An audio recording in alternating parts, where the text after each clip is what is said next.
जब घड़ी का काटा करता है 4 बजे का इशारा तो खबरों से हाई हो जाता है पारा।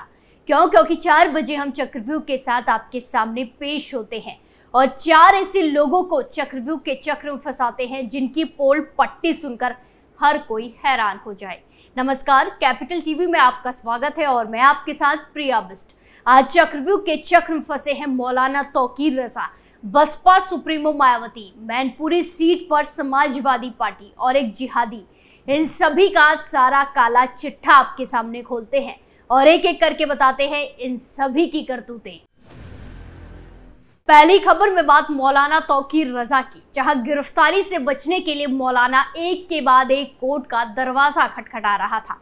वहीं अब सुप्रीम कोर्ट के आदेश के बाद मौलाना तौकीर रजा के सिर से गिरफ्तारी की तलवार फिलहाल हट गई है। इसके बाद सवाल उठ रहा है कि पहले फास्ट ट्रैक कोर्ट और फिर जिला जज की अदालत के आदेश के बाद भी पुलिस आखिर क्यों तौकीर रजा को गिरफ्तार नहीं कर सकी। अफसर गिरफ्तारी के लिए टीमों का गठन कर कई राज्यों में दबिश देने का दावा तो कर रहे थे, लेकिन असल में तौकीर रजा कई दिनों से बरेली में ही था। इसी जुम्मे को उसने दरगाह आला हजरत की रजा मस्जिद में अलविदा की नमाज भी अदा की थी। सेशन कोर्ट के एक के बाद एक आदेश और पुलिस की टाल मटोल कई सारे सवाल खड़े कर रही है। 5 मार्च को दंगे का मास्टरमाइंड करार देकर मौलाना तौकीर रजा को फास्ट ट्रैक कोर्ट ने हाजिर होने का आदेश दिया, लेकिन पुलिस ने अगली तारीख तक समन ही तामील नहीं कराया। इसके बाद 13 मार्च को गैर जमानती वारंट जारी हुआ तो टीमें गठित कर देश के कई राज्यों में दबिश देने का दावा किया गया, लेकिन तौकीर रजा की गिरफ्तारी नहीं हो सकी। इसी बीच पुलिस टीमें दिल्ली में मौलाना के नजदीक भी पहुंची, लेकिन फिर भी उर्फ पर हाथ नहीं डाल सकी। इसी बीच 19 मार्च को जैसे ही हाई कोर्ट ने सेशन कोर्ट के आदेश पर रोक लगाकर तौकीर को 27 मार्च तक पेश होने का आदेश दिया, तौकीर रजा बरेली में प्रकट हो गया।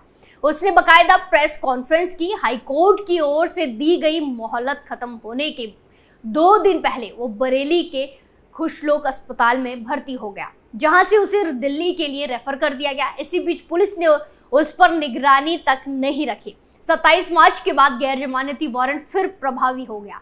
तब भी पुलिस ने दिल्ली में भर्ती बताए जा रहे तौकीर रजा पर निगरानी बैठाने की कोशिश नहीं की। गिरफ्तारी वारंट के प्रभावी रहते ही तौकीर पिछले दिनों बरेली आ गया। पुलिस अफसरों के दावे के मुताबिक इस समय भी 2 टीमें तौकीर रजा की तलाश कर रही हैं। तौकीर रजा ने बरेली आने के बाद जुम्मे पर रजा मस्जिद में सैकड़ों लोगों के बीच अलविदा की नमाज भी अदा की। कहा जा रहा है कि ऐसा बहुत मुश्किल है कि पुलिस को इसकी भी जानकारी ना रही हो। वहीं दंगे के केस में पिछली सुनवाई के दौरान भी जिला जज ने इस बात पर नाराजगी जताई थी कि तौकीर ना तो पेश हुआ और ना ही उसे गिरफ्तार किया गया। इससे पहले मार्च में भी केस की 3-4 सुनवाई हुई। हर बार अदालत ने गिरफ्तारी ना होने पर नाराजगी जताई, लेकिन पुलिस एक बार भी तनाव में नहीं दिखी। इसी बीच सीओ पंकज श्रीवास्तव ने कुर्की की प्रक्रिया के तहत तौकीर के घर पर धारा 82 का नोटिस चस्पा किया। 2 अन्य आरोपी अबरार और आरिफ को जरूर जेल भेजा गया। इसी तरह वक्त कटता रहा और आखिरकार तौकीर रजा सुप्रीम कोर्ट से राहत पाने में कामयाब हो गया। दूसरी खबर में बात मायावती को लगे तगड़े झटके की, जहां लोकसभा चुनाव 2024 से पहले बसपा सुप्रीमो मायावती को 440 वोल्ट का तगड़ा झटका लगा है। उत्तर प्रदेश के बिजनौर से सांसद मलूक नागर ने बसपा से इस्तीफा दे दिया है। इसके बाद उन्होंने आरएलडी को ज्वाइन भी कर लिया है। आरएलडी में शामिल होने के बाद मलूक नागर ने कहा कि साल 2006 से मैं बसपा में हूं। ये ऐतिहासिक रिकॉर्ड है क्योंकि 18 साल तक बसपा में कोई और नहीं टिका। बसपा में लोग या तो पार्टी से निकाल दिए जाते हैं या फिर पार्टी छोड़कर चले जाते हैं। 2022 में मैंने विधायक चुनाव नहीं लड़ा, 2024 में सांसद चुनाव भी नहीं लड़ा। घर में बैठकर देश के लिए काम ना करें, ये ठीक नहीं था। बता दें कि बसपा चीफ मायावती ने इस बार मलूक नागर का टिकट काट दिया है। नागर की जगह बीएसपी ने विजेंद्र सिंह को मैदान में उतारा है। जानकारों का कहना है कि टिकट न मिलने को लेकर नागर नाराज चल रहे थे। इसके बाद ही उन्होंने पार्टी छोड़ दी है। बता दें कि नागर की गिनती बसपा के कद्दावर नेताओं में होती थी। उन्हें मायावती का खासम खास माना जाता था। इससे पहले इस्तीफा देते समय मलूक नागर ने कहा कि मैंने पार्टी से इस्तीफा दे दिया है क्योंकि मैं घर पर नहीं बैठ सकता। मैं इस पार्टी में 18 साल से हूँ। मैं देश और जनता के लिए काम करना चाहता हूँ। बीएसपी में ये इतिहास रहा है कि एक कार्यकाल के बाद या तो आपको पार्टी से बाहर कर दिया जाएगा या फिर पार्टी आपको घर बैठा देगी। वहीं आपको बता दें कि नागर 2009 का लोकसभा चुनाव बसपा के टिकट पर मेरठ से लड़े थे, लेकिन उन्हें इस चुनाव में हार मिली। वहीं 2014 में उन्होंने बिजनौर से संसदीय चुनाव लड़ा था, मगर इस बार भी उन्हें हार का सामना करना पड़ा था। उन्हें हार मिली थी। पिछले लोकसभा चुनाव में उन्हें बिजनौर से जीत मिली थी। इस बार भी उन्हें यहां से टिकट मिलने की उम्मीद थी, पर पार्टी ने उनकी उम्मीदों पर पानी फेर दिया। पार्टी ने इस बार यहां से विजेंद्र सिंह को टिकट दे दिया है। टिकट न मिलने से नागर नाखुश थे। वहीं आपको बता दें कि नागर की गिनती यूपी के सबसे अमीर सांसदों में होती है। उन्होंने हलफनामे में 249 करोड़ की संपत्ति घोषित की थी। नागर वैसे बड़े बिजनेसमैन हैं। उनका रियल एस्टेट का कारोबार है। इनकम टैक्स डिपार्टमेंट ने अक्टूबर 2020 में नागर के कंपनी पर रेड भी मारी थी। अगली खबर में बात मैनपुरी सीट पर घिरी समाजवादी पार्टी की, जहां लोकसभा चुनाव 2024 को लेकर कई हाई प्रोफाइल सीटों पर लड़ाई दिलचस्प हो रही है, जिसमें उत्तर प्रदेश की मैनपुरी लोकसभा सीट भी शामिल है। यहां समाजवादी पार्टी ने डिंपल यादव को टिकट दिया है, तो वहीं डिंपल के खिलाफ भारतीय जनता पार्टी यानी कि बीजेपी ने अपने दिग्गज नेता जयवीर सिंह ठाकुर को उतारा है। मौजूदा समय में जयवीर सिंह मैनपुरी सदर सीट से विधायक है। उन्होंने विधानसभा चुनाव में सपा के अभेद किले को गिराया था, जिसका नतीजा हुआ कि पार्टी ने उन्हें योगी आदित्यनाथ सरकार में कैबिनेट मंत्री का पद दिया।